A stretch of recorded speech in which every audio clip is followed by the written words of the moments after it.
They came saying that they had also seen a vision of angels who said he was alive. And a certain of those who were with us went to the tomb and found it was just as the woman had said, but him they did not see. This guy is telling the testimony of Jesus Christ to Jesus Christ. I mean, how does that even happen? How does he ever get past that? You know that when he found out who he's talking to, he's got to be in shock. You know, I just told him everything he just did.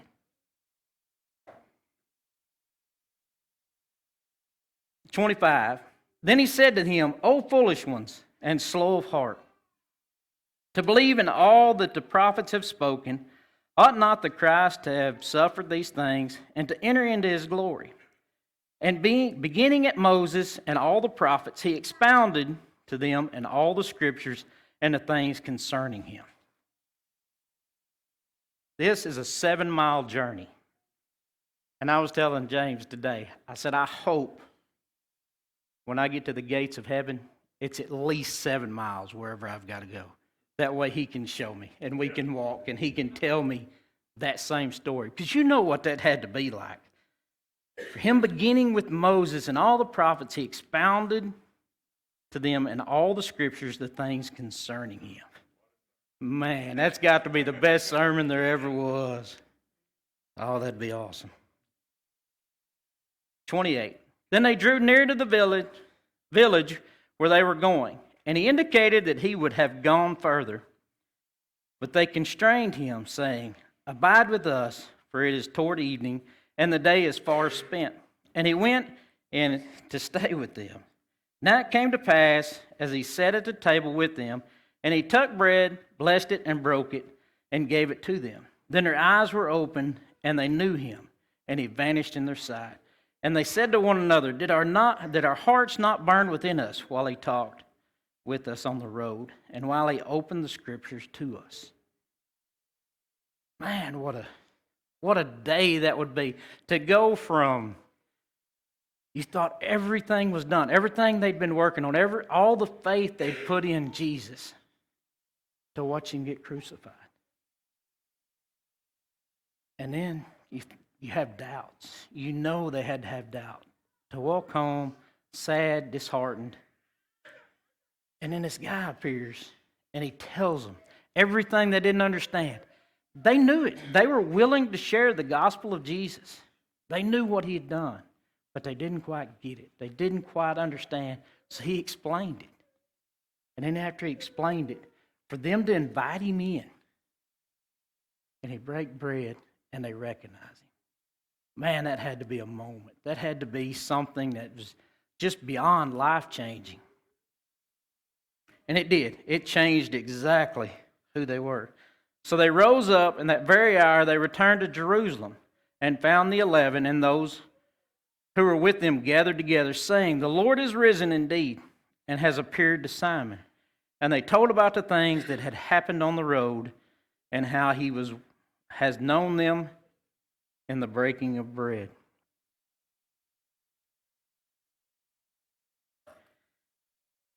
Don't you know that this guy, both these guys, to sit and share the gospel of Christ with Christ and tell him he doesn't know what's going on, and then they see him again.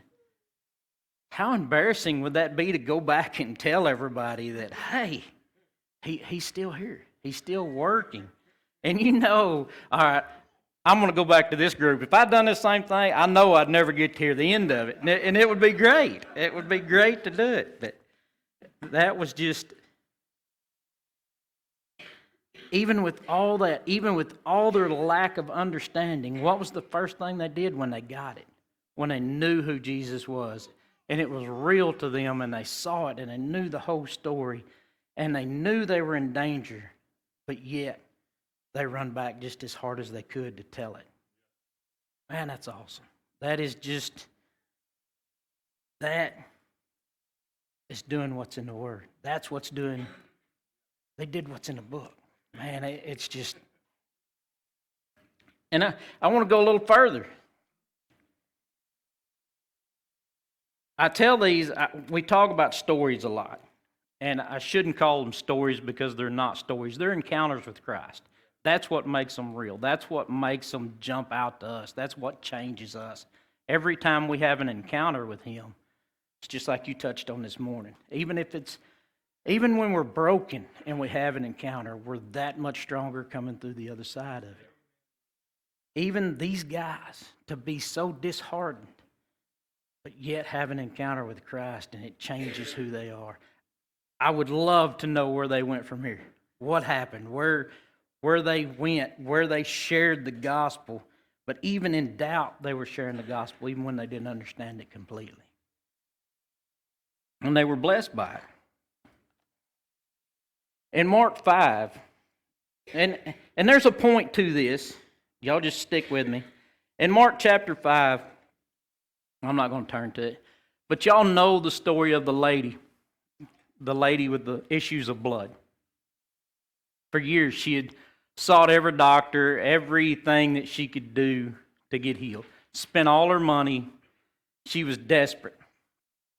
And with the issue she had, it was almost like a form of leprosy. She was considered unclean. So she was not allowed to be around people. She was not allowed to be in the crowds. Even in her desperation and brokenness, she mustered just enough courage to fight through the crowd just to touch his hem. And it healed her. That is amazing to me, that everything the world told her she couldn't do, she did it anyway. Now, she did it, I said she mustered up the courage, but she did it in a cowardly way. She kind of snuck through just hoping nobody would notice and let me just get a touch of it. But it was just enough. She had just enough faith. She didn't understand it, but she did it anyway. And I'm throwing my stuff.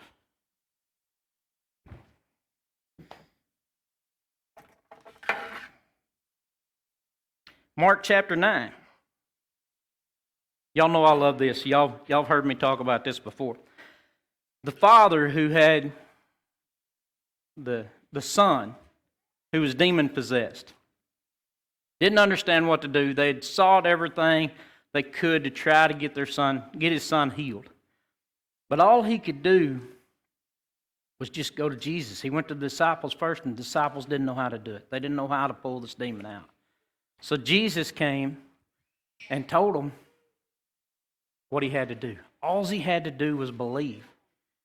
And out of pure honesty, he didn't know what else to do. Jesus said to him, "All things are possible to who believe." And the father said, "Lord, I believe. Help me with my unbelief." That's just honesty.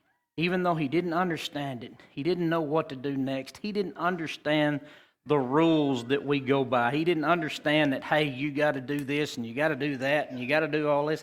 He didn't care. All he knew is he believed Jesus could do something. And he wanted his son healed. And the only thing he could do was just honestly go to him, even in his doubt, and say, "Jesus, help me." John chapter 21. It's one of those moments, y'all all know this story, where Peter says, "I'm going fishing." You know, everything was destroyed that he was truly believing in and thought he was headed on the right path. It was all gone, he thought. So he was going back to what he knew. I'm going fishing. Jesus called him back. He saw Jesus on the bank. If y'all remember, he dove out of the boat, swam to him, and that's where they had the conversation. Peter had messed up so much. He had done everything wrong, argued every time he thought he had the right answers. 90% of the time he got it wrong. And I feel his pain because I have been there a lot of times. But Jesus didn't care. Jesus didn't care that he'd done things that he shouldn't have. Jesus didn't care that Peter denied him when he needed him the most. All he asked, and I love the fact that I'd never thought about it before, remember what he said. Peter, do you love me? He asked him 3 times, do you love me? And all Peter could tell him, Lord, you know I love you. That's when he told him to feed my sheep. Why? Why did he ask Peter that 3 times? Because the only thing Peter had left was love. He had ruined everything else. He had proved that he was not worthy. He proved that he could not do the things that needed to be done at that moment. But the only thing he could still do was love Jesus. And that's the point of this whole story. The point of all these stories is the fact that everybody, all the encounters of Christ that we talk about, all the encounters that we read about, these guys are nothing special.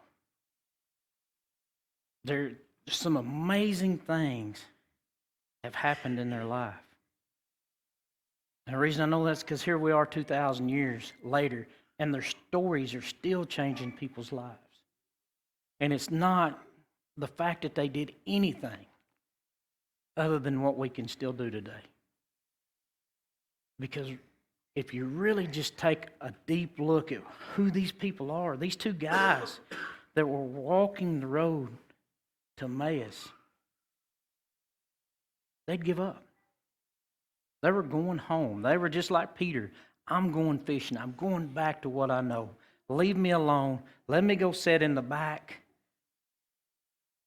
and I'll worship from a distance. But they didn't. They listened. They believed. Jesus talked to them. Like I said, this was the day he should have been celebrating. This is the day that heaven had to bust loose in cheers. Jesus should have took a bow, but he didn't. What he was worried about was ministering to these 2 men that were hurt. And he walked 7 miles with them just to explain what he'd just done, just to help them share the gospel, just to help them with where they are. And the only thing they had to do was listen and love him and understand who he was. The woman, nothing special, desperate. Society had done kicked her out because she was unclean. But she come up with just enough strength, just enough courage to say, Jesus, I need you. And he used that.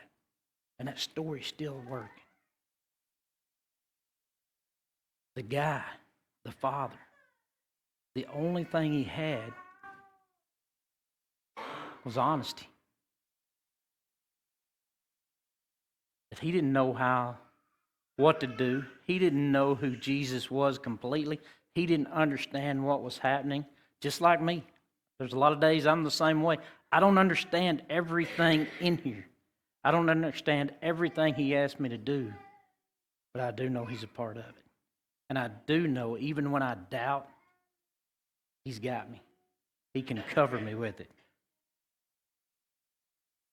Peter, like I said earlier, the only thing he had left was love. That was the only thing that he knew he could still use. And look at what he did. Look at what Jesus did with him. He was a fisherman. He was an uneducated, what's your verse y'all like so much? Ignorant. He was ignorant. And look at what Jesus did with him. Just because he gave all the love that he had to him. Even with his failures. I mean, he denied Christ 3 times when he needed him the most.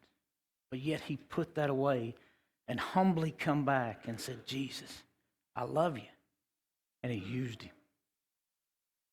And that's, if you don't take anything from this, please take that away.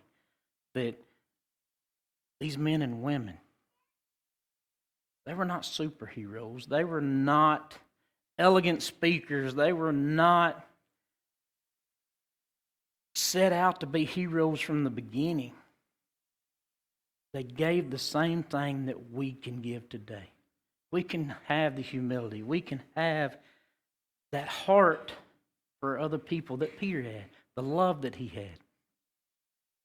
We can get just enough courage to speak Jesus' name. Those two men walk that 7 miles right here. You can walk that 7 miles every day if you want to, because he'll explain it. You may read it and not understand it, but he will explain it eventually. And that's, if you don't take anything else away, just focus on that. Because we can do what's in the book. It's time we do what's in the book. And that's all I want, is to do what's in the book. Dennis.